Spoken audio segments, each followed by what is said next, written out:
بسم اللہ الرحمن الرحیم۔ السلام علیکم ورحمۃ اللہ وبرکاتہ۔ محترم ناظرین، امید ہے کہ آپ سب حضرات خیریت و عافیت سے ہوں گے۔ اللہ سب کو عافیت سے خوشیوں بری زندگی سے نوازے۔ الولی میڈیا یوٹیوب چینل کے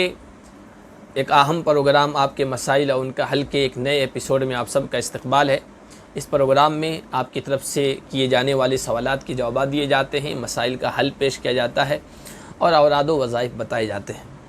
آپ کا بھی اگر کوئی سوال ہے تو کمنٹ میں لکھ دیں یا ہمارے واٹس اپ نمبر جو دے دیے جائیں گے پرسنل طور پر، وہاں بھی آپ سوال کر سکتے ہیں، اپنا سوال بھیج سکتے ہیں۔ انشاءاللہ آنے والے جو ایپیسوڈ ہوں گے ان میں آپ کو جواب دیا جائے گا۔ چلیے سوالات اور جوابات کا سلسلہ شروع کرتے ہیں۔ پہلا سوال یہ ہے کہ کسی مصیبت سے حفاظت کے لیے یا آئی ہوئی مصیبت کو دور کرنے کے لیے یا اللہ کی رحمت کو متوجہ کرنے کے لیے اجتماعی طور پر صدقہ خیرات کرنا کیسا ہے؟ دیکھیے، کسی مصیبت سے حفاظت کے لیے یا آئی ہوئی مصیبت کو ٹالنے اور دور کرنے کے لیے یا اللہ کی رحمت کو متوجہ کرنے کے لیے صدقہ خیرات بہت اہم رول ادا کرتا ہے۔ حدیث میں حضور علیہ الصلاۃ والسلام کا ارشاد ہے کہ صدقہ رب کے غصے کو ٹھنڈا کرتا ہے، بری موت سے بچاتا ہے۔ صدقۃ السر تطفئ غضب الرب، چپکے سے دیا ہوا صدقہ یہ رب کے غضب کو اور غصے کو ٹھنڈا کرتا ہے۔ اس لیے مصیبت سے حفاظت کے لیے صدقہ و خیرات کرنا چاہیے یا اللہ کی رحمت کو متوجہ کرنے کے لیے بھی خیرات کرنا چاہیے۔ اس کے لیے علماء نے یہ لکھا ہے کہ انفرادی طور پر الگ الگ طور پر ہر انسان اپنے اعتبار سے صدقہ خیرات کرے تو یہ بہتر ہے، لیکن اگر کبھی کسی موقع پر اجتماعی چندہ کر کے گھر گھر جا کر ہر انسان سے مل کر اگر چندہ جمع کیا جائے اور پھر اجتماعی طور پر کوئی چیز صدقہ و خیرات کی جائے تو اس کی بھی گنجائش ہے، لیکن چونکہ اس میں بعض مرتبہ جبر ہوتا ہے، دباؤ ہوتا ہے، سماجی دباؤ کی بنیاد پر یا لوگوں کی دباؤ کی بنیاد پر لوگ چندہ دیتے ہیں، یا یہ کہ بعض مرتبہ ریا اور نمود کا بھی اندیشہ ہوتا ہے اور امکان ہوتا ہے، اور چونکہ اجتماعی صدقے میں طیب نفس یعنی دینے والے کی نفس کی دل کی رضامندی اور خوشی شامل ہے، یعنی یہ یقینی بات نہیں ہے، اس لیے علماء نے یہ کہا ہے کہ اجتماعی طور کے بجائے انفرادی طور پر صدقہ خیرات کرنا چاہیے۔ بہرحال گنجائش تو اجتماعی صدقہ خیرات کی بھی ہے، اور عام طور پر بارش نہیں ہوتی نا تو اس موقع پر لوگ اس طرح چندہ جمع کر کے میٹھے چاول پکاتے ہیں یا کوئی چیز پکاتے ہیں، خاص طور پر بچوں کو کھلاتے ہیں اور عام لوگوں میں تقسیم کرتے ہیں۔ تو میں نے بتایا کہ اجتماعی طور پر گنجائش تو بہرحال ہے، لیکن بارش اتارنے کے لیے اور بارش کے لیے سب سے بہترین عمل جو ہے، جو حدیث سے ثابت ہے، وہ ایسے موقع پر کرنا چاہیے، اور وہ یہ کہ اپنے گناہوں سے توبہ کرنی چاہیے اور نماز استسقاء صلاۃ الاستسقاء جو ہے وہ کرنا چاہیے، انفرادی طور پر صدقہ و خیرات کریں۔ اگلا سوال ہے کہ ختنے کے موقع پر دعوت کرنا کیسا ہے، اور اگر کوئی دعوت دے بلائے تو اس میں شرکت کی جا سکتی ہے یا نہیں؟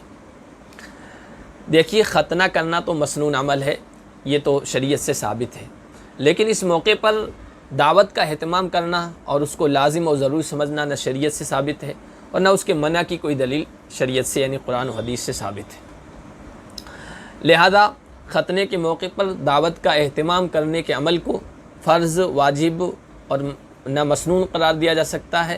اور نہ اس دعوت کو ناجائز کہا جا سکتا ہے۔ اگر کوئی صاحب حیثیت شخص رسم و رواج کے دباؤ کے بغیر، سماج کے دباؤ کے بغیر اگر دعوت کا اور کھانے کا اہتمام کرتا ہے اور اس کی دعوت دیتا ہے، محض اس بنیاد پر کہ ایک مسنون عمل انجام دیا گیا ہے اور ایک سنت کے شکرانے کے طور پر دعوت کا اہتمام کر رہا ہے اور اس میں شریعت کے خلاف کوئی معاملہ نہیں پایا جاتا ہے، تو ایسی دعوت کرنا اور ایسے کھانے کا اہتمام کرنا بھی درست ہے اور اس میں شرکت بھی کی جا سکتی ہے اور ایسا کھانا کھایا بھی جا سکتا ہے، کوئی مسئلہ نہیں۔ اگلا سوال یہ ہے کہ قبرستان میں جو گھاس اور جھاڑ جھنکار جو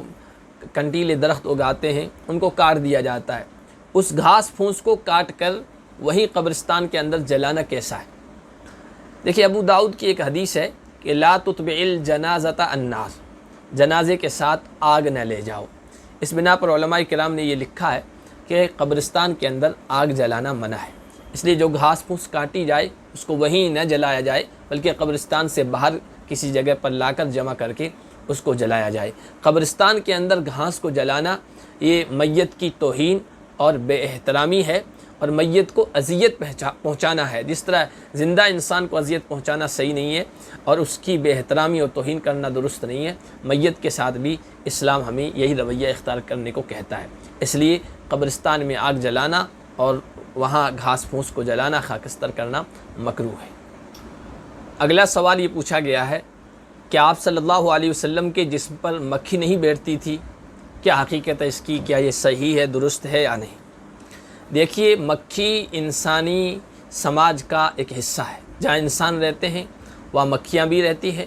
اور کبھی کھانے پینے کی اور کبھی دوسری چیزوں پر بیٹھتی بھی رہتی ہے۔ اسی لیے نبی پاک صلی اللہ علیہ وسلم کا ارشاد ہے کہ اذا وقع الذباب فی شراب احدکم، جب تم میں سے کسی کے پینے کی چیز میں مکھی گر جائے تو اس کو ڈبو دے، کیونکہ اس کے ایک پر میں بیماری ہے اور دوسرے میں شفا ہے۔ تو جہاں انسان رہتے ہیں وہاں مکھیاں بھی ہوتی ہے، اور آپ صلی اللہ علیہ وسلم بھی چونکہ ایک بشر تھے، انسان تھے، جس طرح باقی انسانوں کے جسم پر مکھیاں بیٹھتی ہے، آپ صلی اللہ علیہ وسلم کے جسم پر بھی بیٹھتی ہوں گی۔ آپ صلی اللہ علیہ وسلم کے جسم پر مکھی نہیں بیٹھتی تھی، اس کی کوئی مضبوط اور صحیح دلیل حدیث سے ثابت نہیں ہے۔ بعض علماء کے اقوال ملتے ہیں، جیسے قاضی ایاز رحمۃ اللہ علیہ نے شفا وغیرہ میں اس طرح کی باتیں، اس طرح کے اقوال نقل کیے ہیں، لیکن اس کی کوئی مضبوط دلیل نہیں ہے۔ اگر کوئی اس سلسلے میں مضبوط بات ہوتی تو آپ صلی اللہ علیہ وسلم کی حدیث سے، آپ کے قول و فرمان سے یہ بات ثابت ہو جاتی۔ آپ کے ساتھ یہ امتیازی معاملہ تھا کہ آپ کے جسم پر مکھی نہیں بیٹھتی تھی، آپ اس کو بیان فرماتے، یا آپ کے صحابہ جو سدا ہمیشہ آپ کے ساتھ چمٹے رہنے والے تھے اور آپ کے ادنا اعلیٰ سارے اوصاف کو بیان کیا ہے، اور وہ سب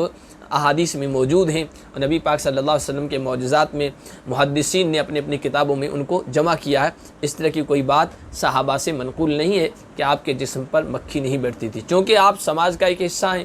آپ بشر تھے، اور بشری جو تقاضے ہیں وہ آپ کے ساتھ بھی لگے ہوئے تھے، لہذا مکھی دیکھتے ہیں کبھی دیوار پر بیٹھتی ہے، کبھی انسانی جسم پر بیٹھتی ہے، کبھی کھانے پینے کی چیز پر بیٹھتی ہے۔ آپ صلی اللہ علیہ وسلم بھی سماج کا ایک حصہ تھے، انسانوں میں سے ایک انسان تھے، آپ کے جسم پر بھی مکھی بیٹھتی ہوگی، بشری جو تقاضے ہیں وہ آپ کے ساتھ بھی تھے۔ ہاں یہ کہ کسی چیز میں آپ صلی اللہ علیہ وسلم کا کوئی خاص وصف، خاص امتیاز حدیث سے ثابت ہو تو پھر اس کو تو ہم تسلیم کرتے ہیں۔ جیسے پہلے بھی ایک سوال کے جواب میں کہا گیا، آپ صلی اللہ علیہ وسلم کے پسینے میں خوشبو تھی، حالانکہ عام لوگوں کے پسینے کے ساتھ یہ معاملہ نہیں ہوتا ہے، چونکہ وہ صحیح حدیث سے ثابت ہے، اس لیے اس کو ہم تسلیم کرتے ہیں۔ کسی حدیث سے عام انسانوں سے ہٹ کر اللہ کے نبی صلی اللہ علیہ وسلم کی کوئی خصوصیت ہے تو اس کو تو ہم تسلیم کرتے ہیں۔ جو لوگ یہ کہتے ہیں نا کہ آپ صلی اللہ علیہ وسلم کے جسم پر مکھی نہیں بیٹھتی تھی، وہ ایک تو یہ دلیل یہ دیتے ہیں کہ آپ تو نور مجسم ہیں۔ نور کوئی ایسی چیز نہیں ہے جو سامنے دکھے، اس کا کوئی جسم ہو اور اس کی کوئی باڈی ہو، لہٰذا آپ جب نور مجسم تھے تو نور مجسم کا تو نہ سایہ ہوتا ہے اور نہ کوئی ایسا جسم ہوتا ہے کہ جس پر مکھی بیٹھے۔ اس وجہ سے وہ کہتے ہیں کہ آپ کے جسم پر مکھی نہیں بیٹھتی تھی، کیونکہ آپ نور مجسم ہیں۔ حالانکہ نہ آپ نور مجسم ہیں فرشتوں کی طرح، اور نہ کوئی اور انسانوں سے ہٹ کر کوئی مخلوق ہیں، بلکہ کان بشرا من البشر، حضرت عائشہ فرماتی ہیں آپ انسانوں میں سے ایک انسان تھے۔ دوسری وجہ یہ ہے کہ وہ غلو کرتے ہیں آپ صلی اللہ علیہ وسلم کی محبت میں، آپ کے اوصاف بیان کرنے میں، اور وہ حضرات دلیل یہ بھی دیتے ہیں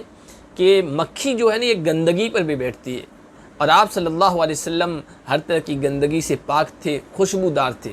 تو اس دلیل میں بھی کوئی مضبوط بات نہیں ہے، وزن نہیں ہے۔ مکھی صرف گندگی پر ہی نہیں بیٹھتی ہے، بلکہ صاف ستھرے خوشبودار عطر لگائے ہوئے انسان کے جسم پر، اس کے کپڑوں پر بھی بیٹھ جاتی ہے، دیوار پر بھی بیٹھ جاتی ہے، مٹھائی پر بھی بیٹھ جاتی ہے، کھانے پینے کی چیزوں پر بھی بیٹھ جاتی ہے، لہذا یہ مضبوط دلیل نہیں ہے۔ مکھی پاکیزہ چیزوں پر، خوشبودار چیزوں پر بھی بیٹھ جاتی ہے۔ اس لیے جو حضرات یہ کہتے ہیں نا کہ آپ صلی اللہ علیہ وسلم کے جسم پر مکھی نہیں بیٹھتی تھی، ان کی بات میں وزن نہیں ہے، اور نہ اس طرح کی کوئی بات صحیح حدیث سے ثابت ہے۔ آپ حضرات میں سے اگر کسی کا کوئی سوال ہے تو وہ کمنٹ میں لکھ دیں، یا ہمارے واٹس اپ نمبر پر پرسنل طور پر، ذاتی طور پر سوال بھیج دیں۔ انشاءاللہ آنے والے پروگراموں میں ان سوالات کو لیا جائے گا، ان کے جوابات دینے کی کوشش کی جائے گی۔ اللہ تعالیٰ سے دعا ہے کہ اس پروگرام کو، اس سلسلے کو دوام کے ساتھ، پابندی کے ساتھ جاری رکھنے کی ہم سب کو توفیق عطا فرمائے۔